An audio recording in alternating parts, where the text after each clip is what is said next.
Hi guys, my name is Rebecca and I'm the founder of Rebecca Tembo, and this is a tour of our office. Start off in our production area, so basically where everything is made. We have 4 Jack machines. They're the Jack F4 machines and they're fantastic. They literally work so good.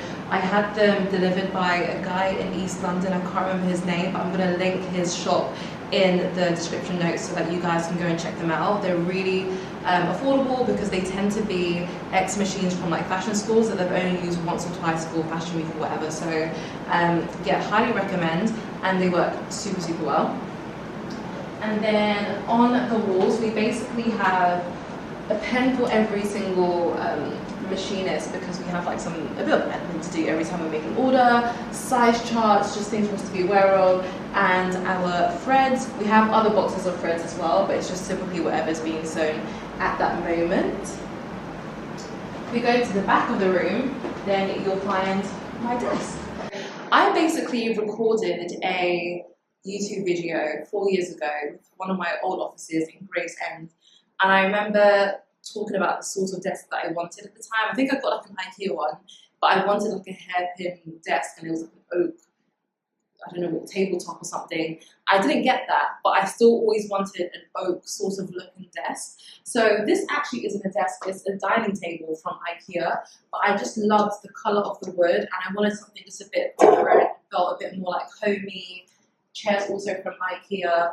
And this is my desk. What do I even have on my desk? I have my lip things, MAC lip liner, Bobbi Brown, girly things, my powder. I've also got my planner, which I just got from The Productivity Method by Grace Beverly. I had to get in burgundy because after navy, this has to be my favorite color right now. It's so good. And I guess everyone's question is, does it actually make you productive? A planner is not going to make you productive, but I think it helps make you feel like you're going to be productive. But so far I've actually really enjoyed using it because I kind of geared away from planners for a long time. So we're back. I've got my MacBook, Apple, my big A4 notebook, and this is basically where I just have to like write down things that I'm thinking about, brainstorm, all of that stuff, because a planner is not big enough. You really do need another book. So in my bag is super heavy because this is in there, my MacBook's in there, my planner's in there, my iPad's in there, everything's in there. And then next to my desk I wanted to call it a sketch pad, but it's basically just a clipboard, but there's loads of papers on this because I'm always having to sketch for proposals for clients. So having this by the desk, or on my desk, helps me just be able to get sketches done quickly. Otherwise it can take me some time to get into that flow of creativity. I did have some roses delivered to me. Unfortunately, not the love story that you probably think it is, but it does the job. And on this side, we just have more desks. Okay, so on this row over here, we basically would typically have anything ready to sew, cut here. We need to cut some stuff, but it'll be here on the first row, and then at the bottom we have loads of patterns. Pattern is basically like, imagine a template that we put onto the fabric and cut around it to create a garment. So these card ones are our like everyday patterns that we use all the time. So for example, this is a size 12 Ari dress pattern.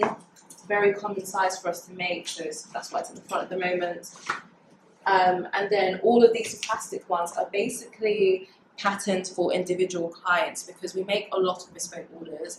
We need to talk about it more. There's a lot of things we need to talk about more, but because they're made to their size, we always just want to keep it in a separate sleeve. And then what helps is if someone else orders something similar or the same style, we can pull out that design and then edit that pattern versus making a new pattern from scratch. At the back here, we have just pattern paper, fusing, so we put these in our Tembos to make them nice and strong and weighty. Pattern masters, some more hooks for future patterns. And then we have our big shelf that houses a lot of things. So we'll start with the top. Goggles, because sometimes you need to really protect those eyes from fabric and beads and things like that. First aid kit. Our overlocking machines, we don't use them regularly, but if we do have, well, when we do have bespoke clients, typically we need to overlock the seams to stop them from fraying. So that's when they'll be in action. 2 domestic machines, just a brother and I think singer at the back. I like to see this here because, again, it just brings me back to like my first sewing machine and working in my living room. So my first sewing machine is not exactly this one, but it was like this one, and then I had a singer one, and I thought this was fantastic, the best thing you could ever get. And if you are starting off, it's great, and I do think you do need a domestic machine, whether you've got industrial or not, just as a backup. But it is so slow. Like, it's so slow now in comparison to industrial machines. But whilst I no longer use them, I do think it's important to have a domestic machine, just in case your industrials are moving crazy. But there's also some things that it can do. Like, sometimes an industrial isn't great with like stretch fabrics, depending on tension and stuff like that. Or like this has a twin needle in at the moment, which I find easier to do on a domestic machine than on a industrial. And some wadding. This is what you use to put holes in a corset at the back. And then here is just basically bespoke fabrics that you would have for clients. That is literally what fills up this box. So actually, I would love to show this. I'm sure my client won't mind. So for example, we have, I'll show you when we get to the showroom, but we have this stunning beaded lace that we made like our Ari dress in, and everyone like just loves it. And every time we get our orders, for our bespoke orders coming in, we always just store it away so that we know, okay, it's definitely here, and we know where it is for that client.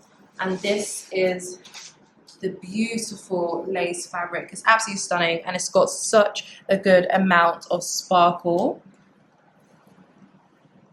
Absolutely beautiful. So this is actually for our client Cornelia. She's not getting married until the summer, but she'll be in soon to take her wedding dress. Well, I think it's maybe her reception dress.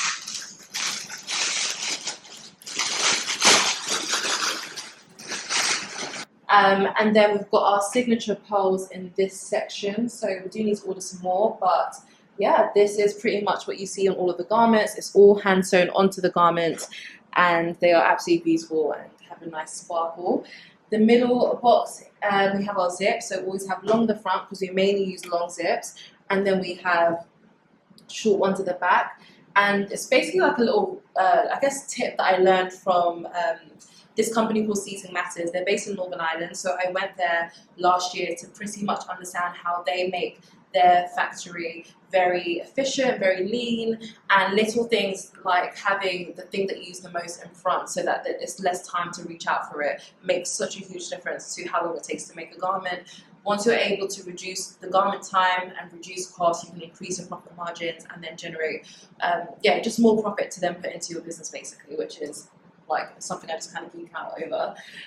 In this last box over here, we basically just got little things like our labels. So this is what we use for most of our pieces, well, half of our pieces, and then we'll add a size label to it as well. And then for custom and bespoke pieces, it just says custom on it, which is just a very nice little touch. We've got hook and eyes, care labels, like literally everything that you see in the garment is done by hand. Nothing is manufactured abroad, and then we don't just add pearls after, like everything is made here. And I think sometimes people don't believe us, but it's true. I guess the big centerpiece of this room would be our cutting table, so where every single order is cut. I got this bad boy from Etsy, and it was brand new. Someone came and then fit it for us. And then, annoyingly, that happened in our Woolwich studio. So when we moved to Royal Victoria, I then had to dismantle it and then put it back together, which I don't recommend, guys.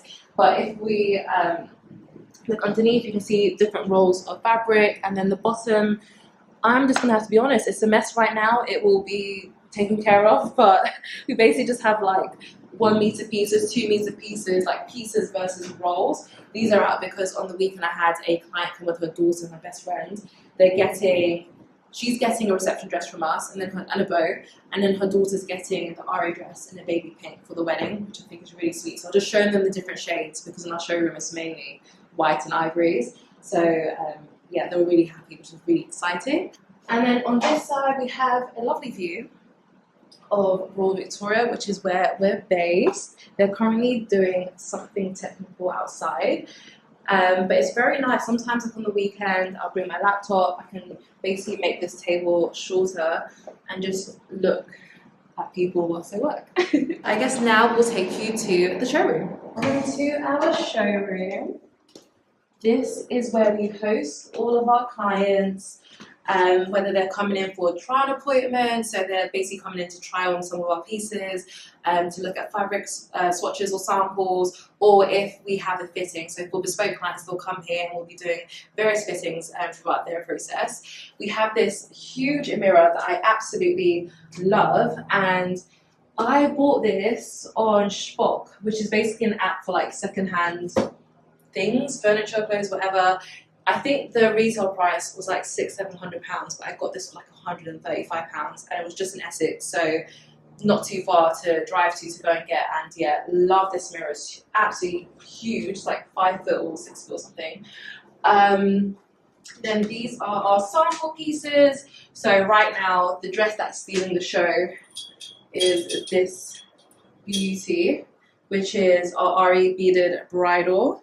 So it's got this stunning lace all over it, and then obviously our signature pearls at the top. It's a bit shorter because we made it originally to have tulle underneath. We made a similar dress for our client Olivia, and people loved it, so we wanted to make one in like a white ivory colour. But then everyone loved it without the tulle when they tried on the dress, so that was quite interesting.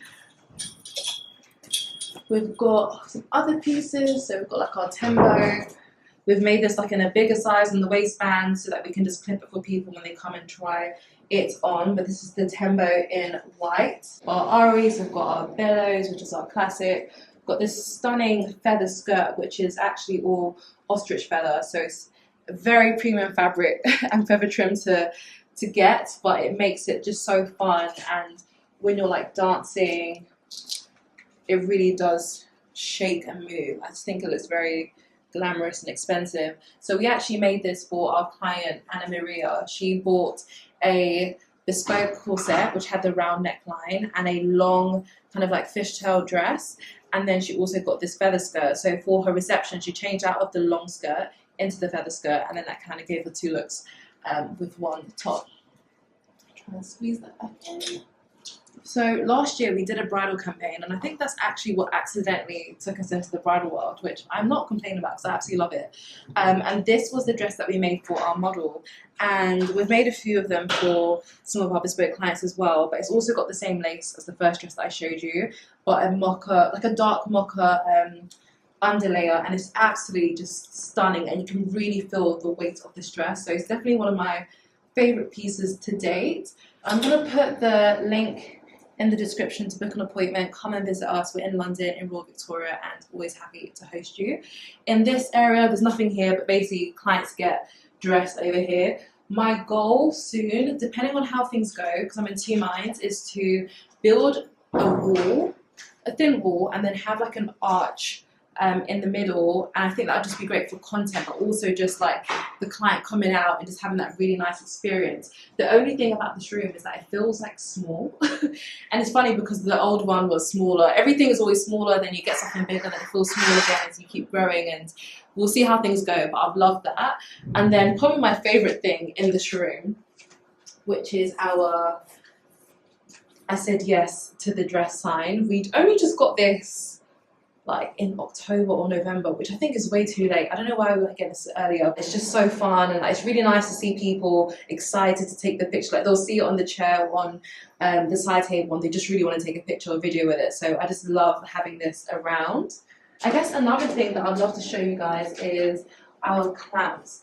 So again, something that I only just got in October, but when people come and try on the dresses, we typically make them in like 12s and 18s, so that if you're in between those sizes or even smaller or even on the other side of it, then we can basically clamp you in. These are super strong. I'll link it as well from Etsy. They are so hard. Like this has taken all my strength to do, but they're really, really good to help the client basically get that snatched feel because of how strong it is, or really just clamp the dress in. They are a bit pricey as well, but I generally can't find anywhere else to get them.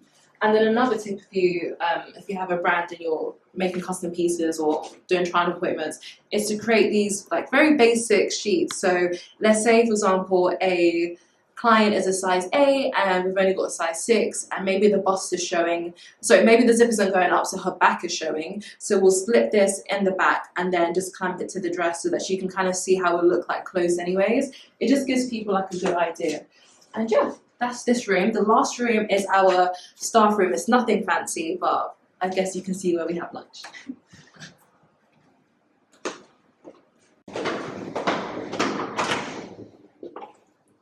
So this is the staff room. I guess we'll start on this side, which is our packaging area. So I'm really happy to have this because when we were in Woolwich, everything was in one room. And I will try and find a picture so you can see, but we basically had, I want to say like a 300 square foot room, and I split it into half. Half of it was a showroom and the other half of it was production and a kitchen as well. So to have everything in one room, right now I don't even know like how that was working, but I love that because you kind of just do what you can, and one day this might feel really small, but it does the job for now anyway, so I'm happy with it. But we were packaging on the cutting table while someone was cutting or someone was sewing, and it was hectic. So to be able to have one space to just do packaging, I can't tell you how much that just changes everything, and how much it helps you package quicker. When you have just too many things going on, it's not just how long things take, it's also just your mind trying not to forget things. But this is like our pegboard. It's got everything labelled. So we've got our Rebecca Tembo ribbon, which we mainly use if someone comes in to collect because they'll get like a bag. Just some envelopes. We have these leaflets that go with every single order.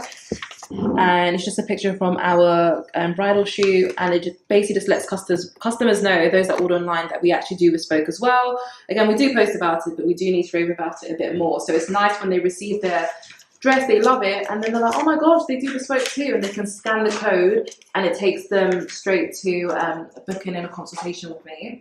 We have thank you cards. That is actually nearly running out, so I'm going to just add them. I'll add some more to this. So yeah, thank you cards. We have care instructions. I need to order some more so that people know what to do with their dress when they receive it.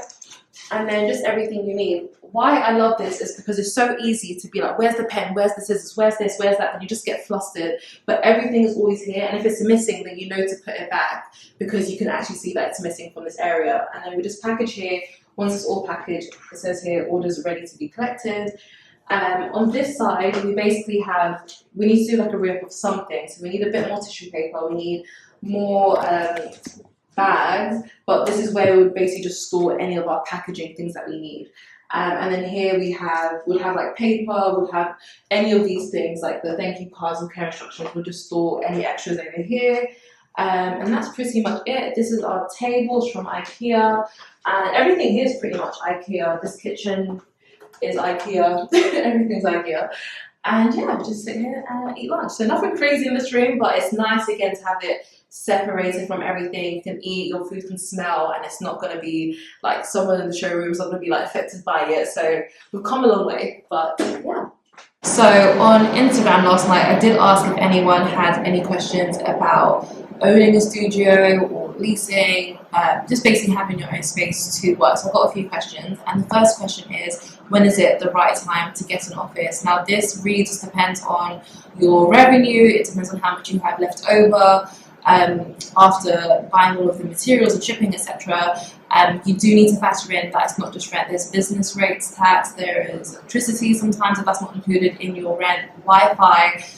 It's very rare that a building supplies Wi-Fi. Luckily here I have it, but in my old office we didn't have Wi-Fi, so I had to go and get that installed, and that will have like large upfront payments. So just something to bear in mind. Definitely something you can chat GPT in the sense of like, hey, I'm moving into an office, what's all of the things that I need to kind of figure out, or even if you're just thinking about it. And I also think when you feel like that environment is kind of stopping you from being able to grow bigger, which kind of like leads to the second question, which was about when is it the right time to upgrade your office. Now, when we were in Woolwich, I started with one room there, and then I got a second room, which was our showroom. And the big room where everything was made, that room basically was just so cramped that there is no way that we could have made like half of what we had to make last year. It was just so tiny, and you don't realize that when you move in, because it was bigger than the office before. But I knew that it was time to move when I actually was, interesting enough, went to my building manager and I said, hey, like, can we get a third room here? And she said no. And people stay in that space for too long. There's people that, because it was like a crazy space, there were people that were painters or sculptors or designers, and they'll stay there for like 10 years. And she said, you need to go somewhere, you need to find somewhere bigger. And she just gave me that push, and I was like, yeah, she's right, I need to find somewhere bigger, because she wanted me to basically like expand my thoughts, expand my mind, expand what's possible. So moving here was just a no-brainer. It was like I needed something bigger to not even grow into, but just to allow us to do bigger things, to allow us to make longer dresses, to allow us to like have space to move around machines and really think, versus being cramped. And then you're always like, when you're designing, you're thinking about what you can make in that space versus what you can make like if there were no limits, if there was no ceiling. So that would be my answer. Hopefully that answers the question. The next question was, is it better to own a store in London than stocking in boutiques when you're still a small business? And I don't think this is necessarily like restricted to London. It probably just depends on where you are. I don't own a store, so I would just kind of maybe use my showroom as something that I can hopefully answer this question with. When we got our first showroom, we got it so that when our clients will come in, they'll be able to like have fittings. It just so happened that at that time, people were DMing us, because that's when the brand was kind of starting to blow up. They were DMing us asking, hey, like, I want to try on some stuff. Do you have a shop? Do you have a shop? Do you have a shop? And I was like, we don't have a shop, we have a showroom, so you can come in. And that's how the try-on appointments became a thing. Every Saturday, I'm literally here doing try-on appointments because of that. So I feel like if you're in a position where you can afford to have a small room with all of your pieces hanging on a rail, and you can have like a fitting room or something, then I highly recommend it, because there is no better experience than meeting people in person and getting them to try things on. You get feedback, you know what to design next, they're kind of like telling you what they like, what they don't like, and then also being able to just, you know, get that picture with the say yes to the dress and make, I guess, yeah, create those relationships, build that community with the people that love your brand. I can't imagine not having a showroom at this point, especially because we're in London, so it's like a bit easy for people to get to. But if you can't do that, that's completely fine as well. I guess it's more about trying to build trust online so that people feel confident to shop with the brand. But I would start with the showroom first before you even think about getting a boutique. The last question, which is not necessarily a question about office space, but I think because I hadn't posted on Instagram, my personal Instagram, in a long time, because I just went away and did some like internal work. Someone asked me, I'd love to hear about how working in silence has impacted your brand. And I think that's a very good question, because the advice you're probably seeing online is very much like personal brand this, and you have to be out there. And I 100% agree with all of it, 100%. But I don't think you can do that effectively if you don't take the time out to become the best version of yourself. And that is an ongoing process for sure. But what I will never do is come on YouTube or any sort of social platform, or just come out my house and pretend to be anyone that I am not. I'm not going to pretend to be super organized if my life feels chaotic. I'm not going to pretend to be a great leader if I'm not leading great. So I had to go and do some work basically, and then I felt like, you know what, I am ready to come back. So I think it's not necessarily about working in silence. I just don't think I need to come online and announce that I'm working on myself. I think we're just in this sort of culture where it's like everyday announcement, like I'm doing this and I'm doing that and I'm going to start going to the gym. Just go, like, just go. You know, today is the 3rd of February. I'm on day 36, I think, or 30 something of 75 hard, and I haven't posted about it because it's not something I need to talk about whilst I'm in the middle of it. I'll talk about it when I've done it, you know. Well, obviously now I'm saying it, but the point is I didn't announce on January the 1st that this is what I'm going to be doing for the first 75 days of the year. So I think it's very good to do, but you have to do it for a period of time. I did it for January, and I knew that I'd come back in February with the right mindset to be super consistent, smash all of the goals, smash the targets for the business, and then naturally that will impact your business. I truly believe that your business will not succeed past your level of self-development, which I believe is something that Jim wanted in one of his books. It will never ever exceed that, so you have to do the work internally. But yeah, that's a little bit of self-development mindset stuff. But that was the last question. So If you do have any other questions, please feel free to leave them in the comment section. I've also made the first video of the Gravesend office, which is in Kent, public, so you can go and watch that and compare it. It was 4 years ago, and it's more so that you realise these things take time, and where you're at right now, it does not necessarily determine your future or what your life is going to be. And even this, as much as I love where we're at, my goals are so big. I know that we're going to be somewhere bigger even sooner, but this is all vanity too. So don't feel like, oh, I need to go and get office now. No, like enjoy the time you have at home, enjoy not paying rent, like really enjoy that, and your time will come. So yeah, I hope this was super helpful, and I'll see you in the next video. Bye.